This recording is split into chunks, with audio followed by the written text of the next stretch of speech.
Good afternoon and welcome to Chargers Outside Zone. I'm Chuck. I'm Thomas. And today, with the draft less than 1 week away, we're going to go back and take a look at Daniel Jeremiah's 3 mock drafts in a segment that we call Mock Drift. Yes. And Thomas wanted to give you his 2023 QB class rankings. And so we'll take a look at the top 5 quarterbacks in this class and let you talk about them. Yes. Does that sound like a plan? We decided to moosh 2 video ideas together. Yeah, we're still going to keep it short. The first part will be, the mock drift focused on the Chargers, and then take a quick look at the QB rankings and Yes. get out of here. All right, so just a reminder, this is a father-son hobby where we focus on team building. We are not experts. So No. don't take my quarterback rankings that seriously. Right. And Please. there's no, well, I'm sure your quarterback rankings are just as terrible as everyone else's, right? Yes. Awesome. No gambling or betting talk on this podcast, and we do our best to stay away from hot takes. Yes, we do. All right. And with that, I'm going to go ahead and bring up the 2022 version that we put together of Daniel Jeremiah's mock drift.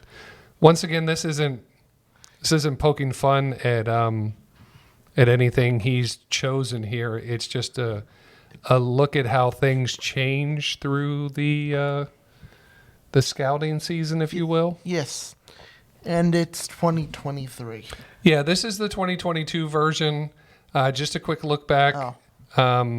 Where he had offensive tackle Bernhard Raimann, then wide receiver Chris Olave, offensive tackle Trevor Penning.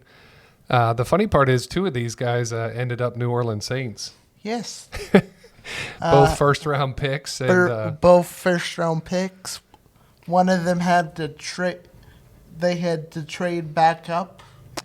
Yeah, I think they had to go get Chris Olave, and then they were sitting at 19 shortly after the Chargers last year, and took Trevor Penning, a popular pick last year, From me. to go. Well, from you and a lot of people to go to the Chargers last year. But obviously, he was focused on offensive tackle, and the Chargers wound up with a Yes. stellar right guard who may be switching to left guard, Yes. depending upon how the line shapes out this year. But Zion Johnson was the ultimate pick.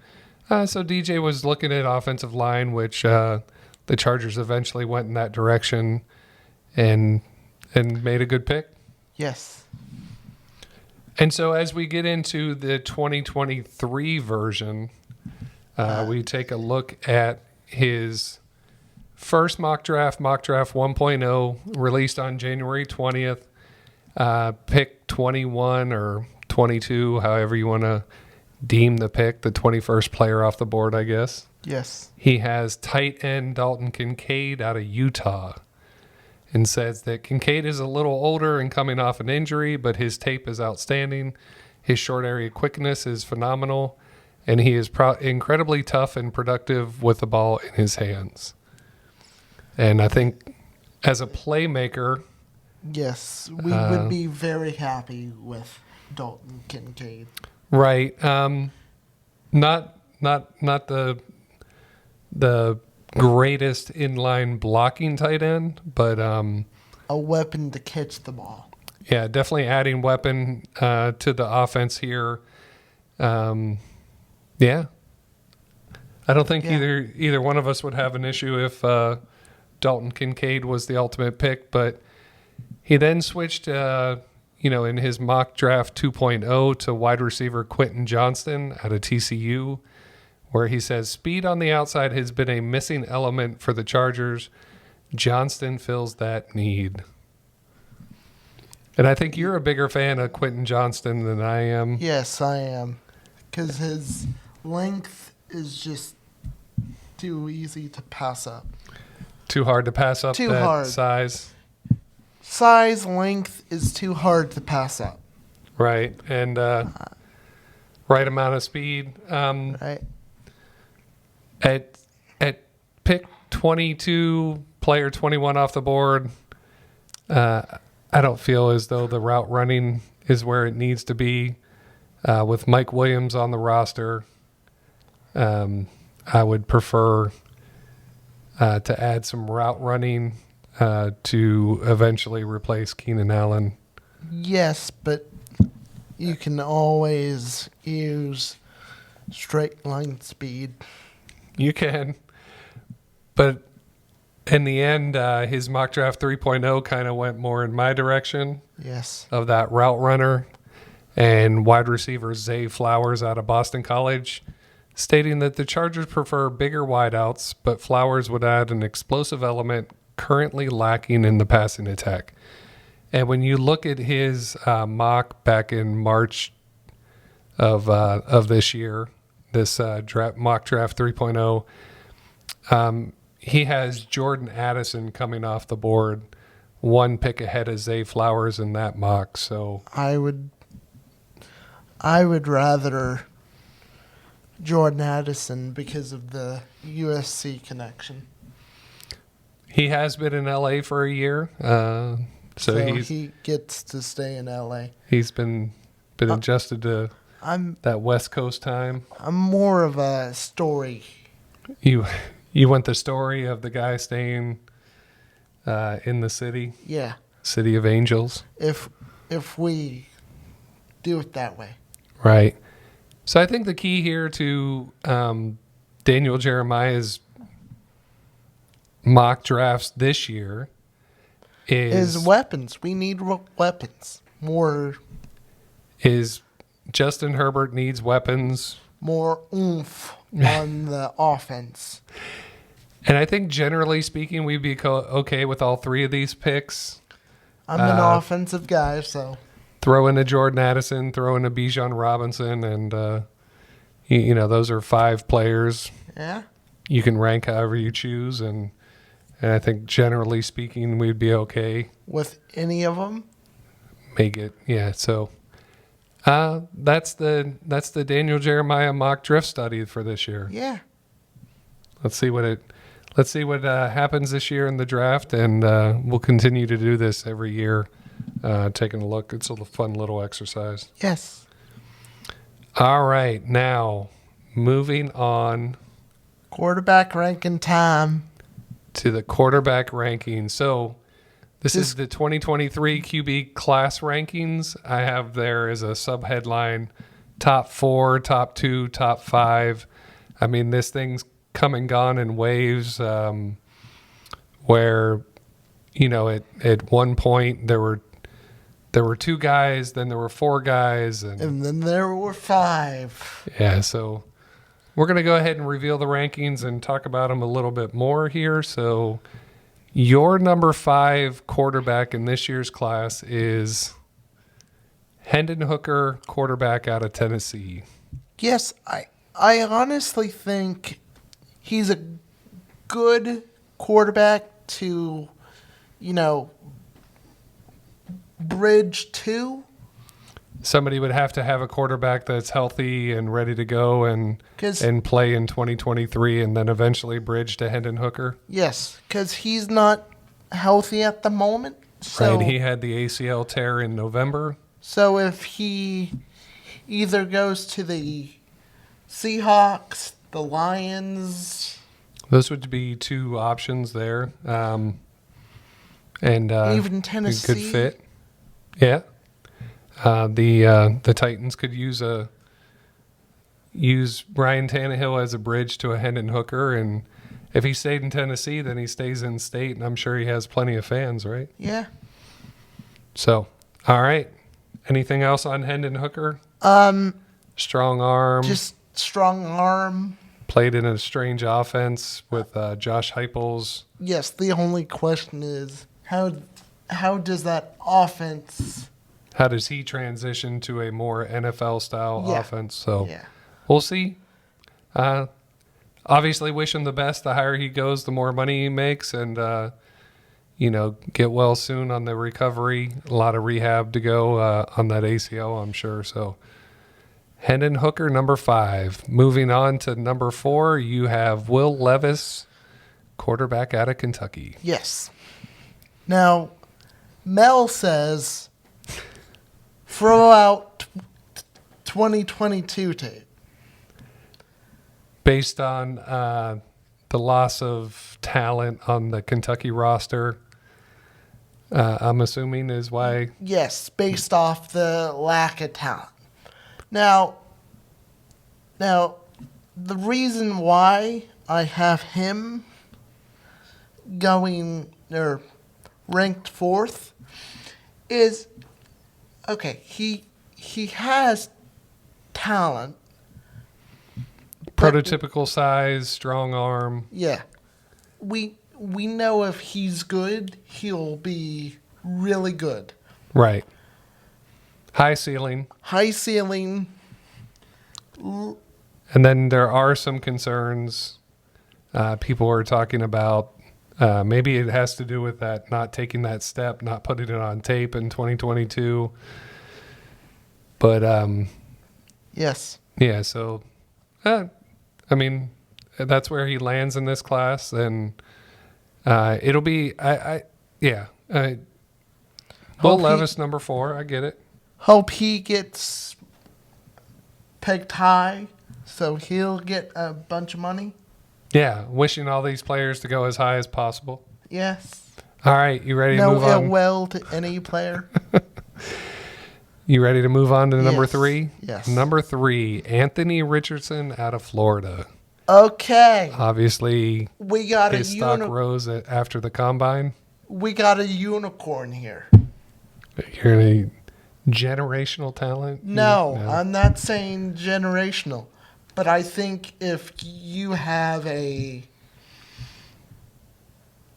Seahawks with a good head coach Pete Carroll, and Pete Carroll, develop him behind a Geno Smith. And I think Yeah. Geno's contract is pretty friendly to get out of Yes. after 1 year.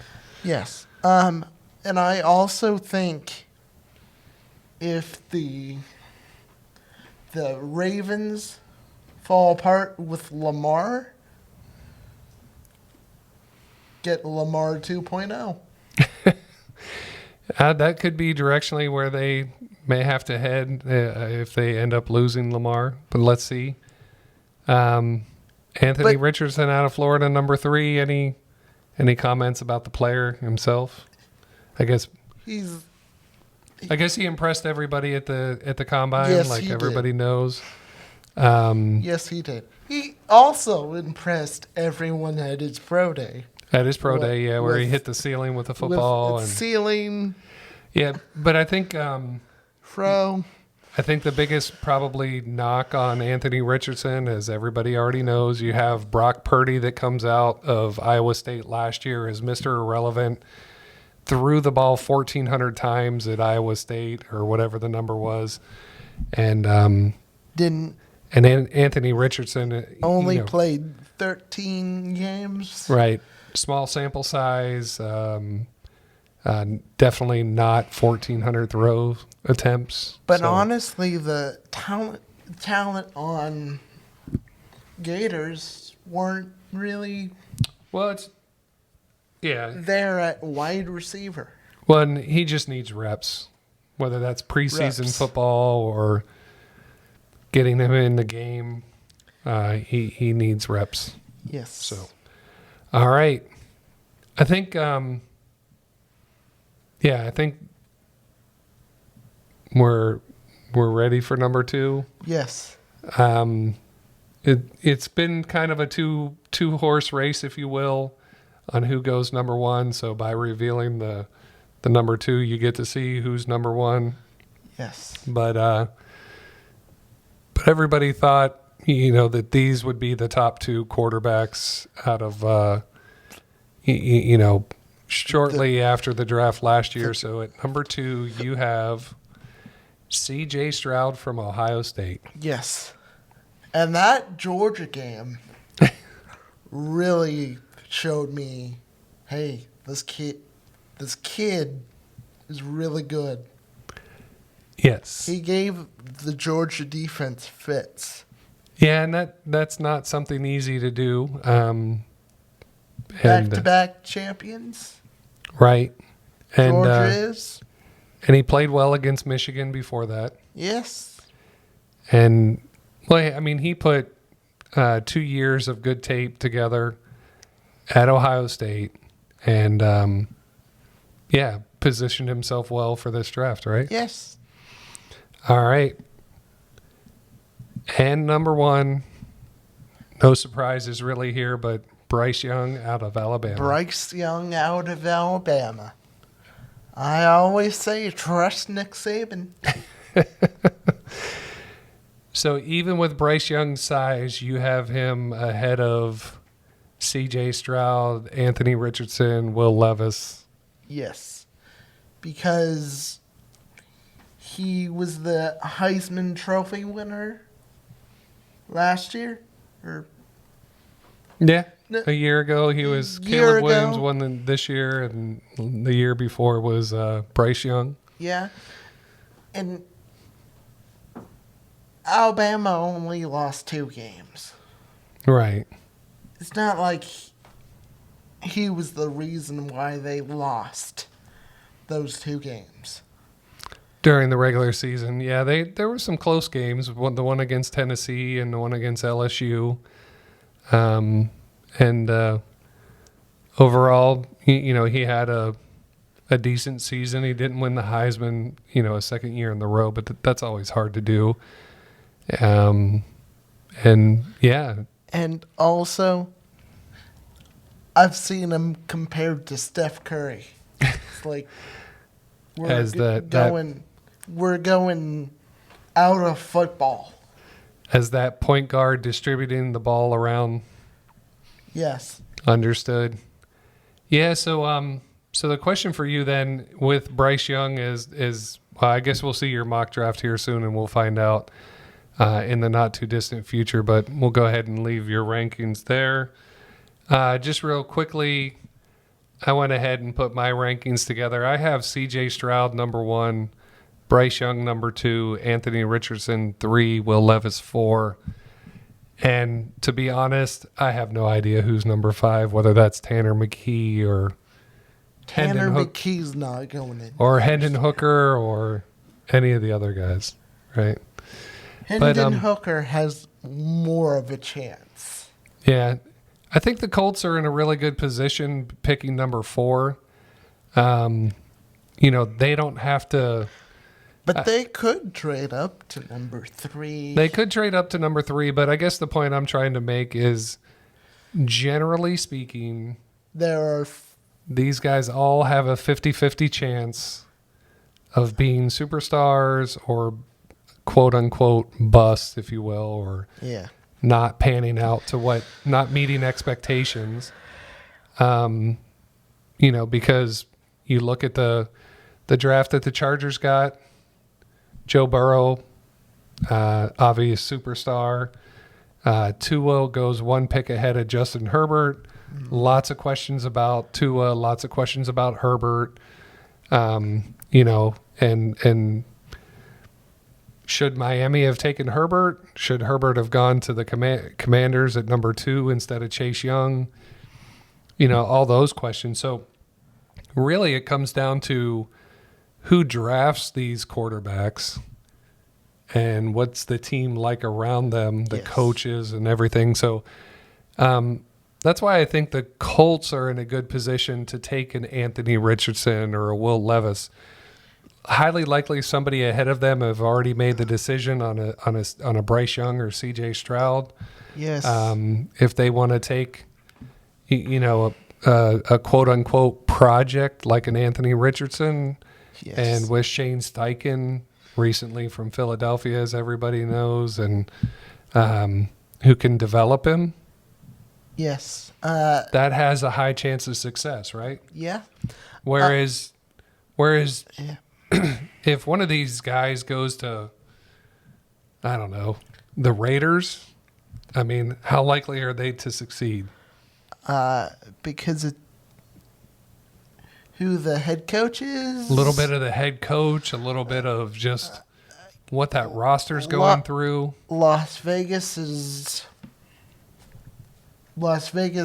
full of distractions. Yeah.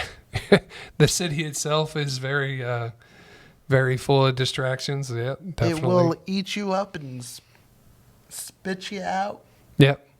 So yeah, we've ranked them. Lots of people have ranked them. I think generally you see similar orders to this, and I just we'll see how they get drafted and see how they pan out in the league. Yep. Anything else you want to talk about? No, you're good. All right, I'm so good. we're going to be back with another episode where we do Thomas's final mock draft leading into the 2023 NFL draft. Yes. And with that, we will go ahead and sign off. Be sure to follow us on Twitter, subscribe on YouTube, Subscribe. thumbs up, all that good stuff, notifications, comments. Feel free. We have a website, chargersoutsidezone.com. Email us at chargersoutsidezone@gmail.com. And with that, we'll get out of here. Yeah. Thanks. Thanks. Bye.